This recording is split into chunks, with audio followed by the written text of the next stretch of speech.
ঈসা আলাইহিস সালাম দাজ্জালকে মারার পরে আরেকটা প্রজাতি বের হবে, এর নাম ইয়াজুজ আর মাজুজ। নাম শুনেছেন? এই যে এই সূরার মধ্যেই আছে, এই সূরা কাহফের কথা বললাম না, সূরা কাহফের পিছনের দিকে আছে ইন্না ইয়াজুজ ওয়া মাজুজ মুফসিদুনা ফিল আরদ। যুলকারনাইন বাদশার কথা পড়বেন, তিনি এই যে দেয়াল নির্মাণ করে দিয়েছিলেন লোহা এবং তামা দিয়ে, মনে আছে, পড়েছেন? আচ্ছা, এই ইয়াজুজ আর মাজুজ যখন বের হবে পৃথিবীর পানি খেয়ে শেষ করে ফেলে দিবে একেবারে। এর এত বেশি হিংস্র হবে যে এদের সাথে লড়াই করার মতো ক্ষমতা কোনো মানুষেরই থাকবে না। এমনকি ঈসা আলাইহিস সালামেরও নয়। ঈসা আলাইহিস সালাম তুর পাহাড়ে চলে যাবেন মুসলিমদেরকে নিয়ে, তুর পাহাড়ের ভিতরে মুসলিমরা সেখানে লুকিয়ে থাকবে, পৃথিবীর মেসাকার অবস্থা হয়ে যাবে, পৃথিবীর পানি খেয়ে শেষ করে ফেলে দিবে, একদম হিংস্র প্রজাতি।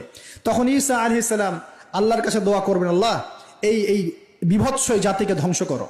আল্লাহ রাব্বুল আলামিন তখন ওই ইয়াজুজ আর মাজুজের এই কাঁধে, ঠিক কাঁধের মাঝখানে একটা ভাইরাস জন্ম দিবেন। কি জন্ম দিবেন? ওই যে বলি না মহামারীর ভাইরাস, অমুক ভাইরাস তমুক ভাইরাস, এই ভাইরাস আরো সামনে আছে বাকি এখনো। ওই ভাইরাসে, ওই পোকায়, ওই ব্যাকটেরিয়া বা যেটাই হোক আল্লাহ পাক যাই দিবেন, এতে করে ইয়াজুজ আর মাজুজের পুরো প্রজাতি ধপ ধপ ধপ ধপ করে মারা যাবে। মানে এটা ছোঁয়াচে রোগ হবে। কি রোগ হবে? ছোঁয়াচে। ঠিক যেমন আমরা একটু করোনা দেখলাম না, একজন থেকে আরেকজন, একজন থেকে আরেকজন, এরকম জিনিস চলবে আরো বিশ্বে। আর এখনকার নতুন রিসার্চ হচ্ছে ওই সাইবেরিয়া অঞ্চলের যে বরফগুলো আছে না, ওর নিচে এই 1 লাখ বছর, 1.5 লাখ বছর, 2 লাখ বছর আগের ভাইরাসগুলো নতুন করে জায়গা শুরু করেছে এখন। হ্যাঁ, এগুলো বিজ্ঞানীরা বলছেন যে এগুলো আবার কোন দিন জানি পৃথিবীতে আত্মপ্রকাশ করা শুরু হয়। সবকিছুই ঘটবে। বিশ্বটার খুব রহস্য আছে, বিশ্বটার অনেক রহস্য আছে। আল্লাহ পাক এগুলো খেলার ছলে সৃষ্টি করেন নাই, পরীক্ষা। লিয়াবলুয়াকুম আইয়ুকুম আহসানু আমালা, আল্লাহ পাক বলেছেন। এরপরে ইয়াজুজ আর মাজুজের সব প্রজাতি মারা যাবে। নবীজি বলছেন জমিনে কোনো জায়গায় ফাঁকা থাকবে না, সমস্ত জায়গাতেই ওদের দেহ পড়ে থাকবে। আল্লাহু আকবার।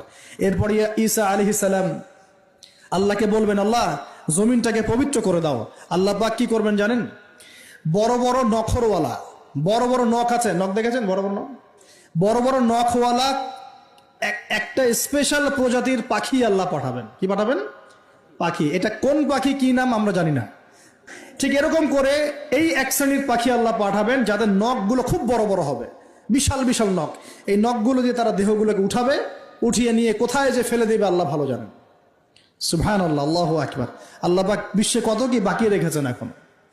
এরপরে আল্লাহ পাক কি করবেন জানেন? আল্লাহ পাক বৃষ্টি বর্ষণ করবেন। এত বেশি বৃষ্টি হবে, এত বৃষ্টি হবে, জমিন ধুয়ে পরিষ্কার হয়ে যাবে। হাদিসে আসছে জমিন একদম চকচক করবে, জমিটা পরিষ্কার হয়ে চকচক করতে থাকবে। এরপরে কারণ ওই ভাইরাস তো ধুইতে হবে না, ভাইরাসকে ধুয়ে সাফ করতে হবে। তারপরে ঈসা আলাইহিস সালামের সময়ে বলা হচ্ছে, তার সময়ে একটা ডালিম, ডালিম দেখেছেন কিনা? আনার ডালিম, এই ডালিমের যে খোসা হয় না, এই ডালিমের খোসার নিচে একটা পুরো পরিবার আশ্রয় নিতে পারবে। কি বুঝলেন? এত বড় বড় ফল হবে, এত বরকত হবে জমিনের মধ্যে। কখন বরকত হয়? যখন একটা জনপদের অধিবাসীরা আল্লাহর সামনে আত্মসমর্পণ করে, তখন আল্লাহ বরকত দেয়। আমরা কি আত্মসমর্পণ করছি? এই জন্যই তো অর্থনৈতিক মন্দা চলছে। এমনি এমনি নাকি? সুদ খাচ্ছেন, দিব্যি ঘুষ খাচ্ছেন, দুর্নীতি করছেন, জেনা করছেন, মানুষের সম্পদ আত্মসাৎ করছেন, মাপে কম দিচ্ছেন, আবার নামাজও পড়ছেন, মাশাআল্লাহ। তো বরকত কোত্থেকে আসবে? তো বরকত কখন আসে? যখন একটা কম আল্লাহর সামনে সম্পূর্ণ আত্মসমর্পণ করে। একটা ডালিম হবে, এটা রূপকথা নয়, এগুলা গাল গল্প বলছি না। এই প্রতিটা কথা আল্লাহ পাকের ওহী থেকে আসছে, এর একটা কথা মিথ্যা হবে না ইনশাআল্লাহ তাআলা। বিশ্ববাসীরা দেখবে একটা ডালিমের নিচে একটা পরিবার আশ্রয় নিতে পারবে। এত স্পেসিফিকলি বলা হয়েছে হাদিসগুলোতে। নবী সাল্লাল্লাহু আলাইহি ওয়াসাল্লাম বলেছেন যে 10 জন ঘোড়সওয়ার, কয়জন ঘোড়সওয়ার? 10 জন ঘোড়সওয়ার বের হবে ইমাম মাহদীর সময়, যারা খোঁজ নিতে যাবে যে দেখি দাজ্জাল বের হয়েছে কিনা। ঘোড়ায় করে খোঁজ নিতে যাবে, দেখি দাজ্জাল বের হয়েছে কিনা। ওই 10, নবীজি বলছেন আমি ওই 10 জনের নামও জানি, ওদের বাবার নামও জানি। সুবহানাল্লাহ। এত স্পেসিফিক জ্ঞান দেয়া হয়েছে আল্লাহর পক্ষ থেকে নবী সাল্লাল্লাহু আলাইহি ওয়াসাল্লামকে। তার হাদিস থেকে বলছি যে ডালিমের নিচে পরিবার আশ্রয় নিতে পারবে। তো অনেকে হয়তো হাসবে, কি বলে একটু উল্টা পাল্টা কথা, তাই না? নাস্তিকরা মনে করতে পারে যে হাসবে, আর হাহারি এক দিয়ে রেখে দেবে। এখন মানুষ ফেসবুকের মতো চিন্তা করে, ফেসবুকের মতো হাসে, ফেসবুকের মতো কাঁদে। মানুষ এখন রোবটিক হয়ে গেছে। ঠিক আছে? আচ্ছা, তো এরপর কি? এরপরে বরকতের এই সময়টা শেষ হয়ে যাবে কখন? যখন মানুষ আবার সেই জেনা, পাপ, শিরিক, কুফর এগুলোতে লিপ্ত হবে। আল্লাহ রাসূল বলছেন এমন একটা মানুষও বাকি থাকবে না, একটা মানুষও না যে খালি লা ইলাহা ইল্লাল্লাহ কালিমাটা পড়তে জানে, এমন একটা মানুষও বাকি থাকবে না। বলেন নাউজুবিল্লাহ। ওরা হবে এই পৃথিবীর সবচেয়ে নিকৃষ্ট মানুষ। ওদের চেয়ে নিকৃষ্ট কোনো মানুষ এই পৃথিবীতে হবে না। এখনো কি এরকম সময় আসছে? আসে নাই। এখন কি লা ইলাহা ইল্লাল্লাহ আছে না?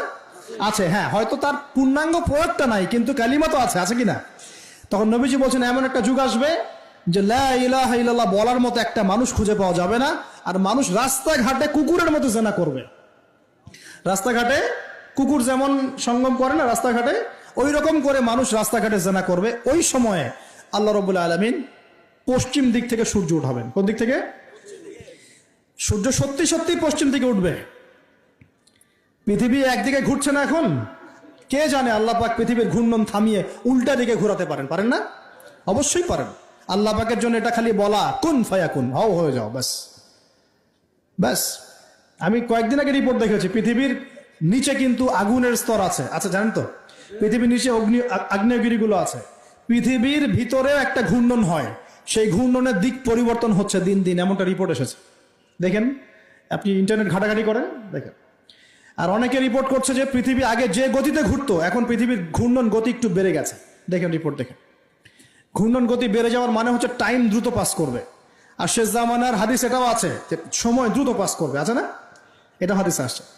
তো প্রিয় ভাইরা, এই সময়ে মানুষ খারাপ হওয়া শুরু করার পরে এমন খারাপ হবে আল্লাহর নাম নেওয়ার মতো কোনো মানুষ থাকবে না, আল্লাহ আল্লাহ বলার মতো কোনো মানুষ থাকবে না। তখন পশ্চিম দিক থেকে সূর্য উঠবে। কিভাবে কিয়ামত হবে? নবীজি বলছেন একজন ব্যক্তি পানি খাওয়ার জন্য পাত্রটাকে মুখের সামনে নিবে, পানি গিলতে পারবে না, কিয়ামত হয়ে যাবে। নাউযুবিল্লাহ। ইযা ওয়াকাআতিল ওয়াকিআ লাইসা লিওয়াকাআতিহা কাযিবা আল কারিআতু মাল কারিআ ওয়া মা আদরাকা মাল কারিআ। আছে না? আম্মা ইয়াতাসাআলুন আনিন নাবাইল আযীম। কত সূরা আছে কিয়ামত সংক্রান্ত, পড়ে দেখেন। ইযা যুলজিলাতিল আরদু জিলজালাহা ওয়া আখরাজাতিল আরদু আথকালাহা ইযা শামসু কুবিরাত ওয়া ইযা নুজুমু কাদারাত।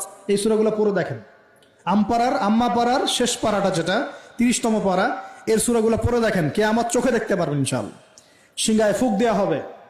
আল্লাহ পাকের ফেরেশতার এত ক্ষমতা আল্লাহ দিয়েছেন, একটা ফুয়ে পুরো মহাবিশ্ব ধ্বংস হয়ে যাবে ইনশাআল্লাহ। চারটাখানি কথা নাকি? দ্বিতীয় ফুৎকারে আবার সবাইকে জীবিত করা হবে। এবং এই যে দুনিয়ার জীবনটা আমরা কাটাচ্ছি, এই 30, 40, 50, 60, 100 বছরের জীবন, এই জীবনের এক একটা হিসেব আল্লাহর সামনে দাঁড়িয়ে সেদিন দেওয়া লাগবে। অতএব এই দুনিয়ার জীবনটাতে প্রস্তুতি গ্রহণ করি, 5 ওয়াক্ত নামাজ পড়ি, যাকাত দেই, কালিমা বোঝার চেষ্টা করি, আল্লাহ তাওহীদ শিখি, জানি, বুঝি, নবীর সুন্নত অনুযায়ী আমল করি, হালাল খাই, পরিবার গড়ি, মানুষকে সৎ কাজের দাওয়াত দেই, অসৎ কাজে নিষেধ করি, ইসলামকে আল্লাহর জমিনে প্রতিষ্ঠা করার চেষ্টা করি। আল্লাহ পাক যা দিয়েছেন, জানমাল, সময়, শ্রম, আল্লাহ পাক যা দিয়েছেন, ক্ষমতা, প্রতিপত্তি, সম্পদ, এগুলোকে আল্লাহর দ্বীনের জন্য ব্যয় করি। ইনশাআল্লাহ দুনিয়া সফল হব, পরকালে সফল হবে ইনশাআল্লাহ আযজা ওয়া জাল। আল্লাহ পাক আমাদের সবাইকে সমকালীন ফিতনাগুলো সম্পর্কে সচেতন থাকার তৌফিক দান করুন, এবং এই রমজান, আসন্ন রমজানে পরিপূর্ণরূপে ইবাদত করার তৌফিক দান করুন, এবং এই ইবাদত এবং শিক্ষাগুলোকে সারা বছর ধরে রাখার তৌফিক দান করুন, এবং জামানা সম্পর্কে সচেতন থেকে আগামী দিনে যা হবে সেভাবে পদক্ষেপ নেওয়ার তৌফিক আল্লাহ পাক দান করুন। আমিন।